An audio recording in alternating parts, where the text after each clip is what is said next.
আজি আমি সমগ্ৰ ভাৰতবৰ্ষতে তিৰংগা যাত্ৰাৰ যোগেদি আজি 150 বছৰ আগতে বঙ্কিম চন্দ্ৰ চট্টোপাধ্যায়ে ৰচনা কৰা সেই ৰাষ্ট্ৰীয় গীতক আমি বিশেষভাৱে শ্ৰদ্ধা নিবেদন কৰিছোঁ।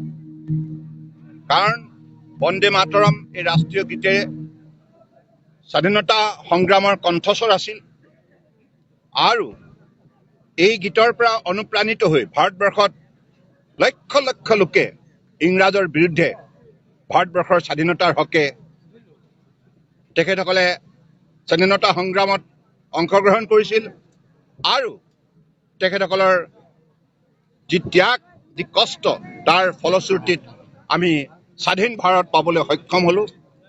আৰু আজি স্বাধীন ভাৰতবৰ্ষত আমি সকলোৱে এই সংকল্প ল'ব লাগিব যে আমাৰ যি ঐতিহ্য, আমাৰ যিটো শক্তিশালী ইতিহাস, আমাৰ ভাৰতবৰ্ষৰ গণতন্ত্ৰৰ যিটো শক্তি, এই শক্তিটোক আমি অধিক আগুৱাই নিবৰ বাবে নিশ্চিতভাৱে সমাজৰ সকলো শ্ৰেণী ঐক্যবদ্ধ হ'ব লাগিব ৰাষ্ট্ৰীয় পতাকাৰ তলত। আৰু বিশেষকৈ উঠি অহা প্ৰজন্মই 2047 ভিতৰত ভাৰতবৰ্ষক বিশ্বৰ আটাইতকৈ শক্তিশালী উন্নত ৰাষ্ট্ৰ হিচাপে, আত্মনিৰ্ভৰ ভাৰত হিচাপে গঢ়ি তোলাৰ ক্ষেত্ৰত উল্লেখযোগ্য বৰঙণি আগবঢ়াব লাগিব।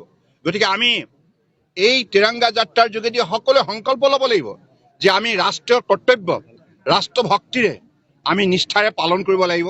তেতিয়া নিশ্চিতভাৱে আমি ভবাৰ দৰে ভাৰতবৰ্ষক বিশ্বৰ আটাইতকৈ শক্তিশালী উন্নত ৰাষ্ট্ৰ হিচাপে গঢ়ি তুলিব পাৰিম, আত্মনিৰ্ভৰ ভাৰত হিচাপে গঢ়ি তুলিব পাৰিম। গতিকে মোৰ আহ্বান, উঠি অহা ছাত্ৰ ছাত্ৰীসকলেও এই সংকল্প লৈ আগন্তুক দিনত তেখেতসকলেও জীৱন কালত ৰাষ্ট্ৰৰ প্ৰতি শ্ৰদ্ধাশীল হৈ ভক্তিভাৱেৰে ৰাষ্ট্ৰীয় সেৱা কামত আত্মনিয়োগ কৰি যাব। গতিকে আজি সেই সংকল্পৰে আমি এই তিৰংগা যাত্ৰা অসমৰ দুলীয়াজান সমষ্টিৰ এই টেঙাখাটত আমি সফল ৰূপ দিবৰ বাবে আমি ভাৰতীয় জনতা পাৰ্টী আৰু আমাৰ শুভাকাংক্ষী ৰাইজ সকলোৱে আত্মমিলিত হৈছোঁ।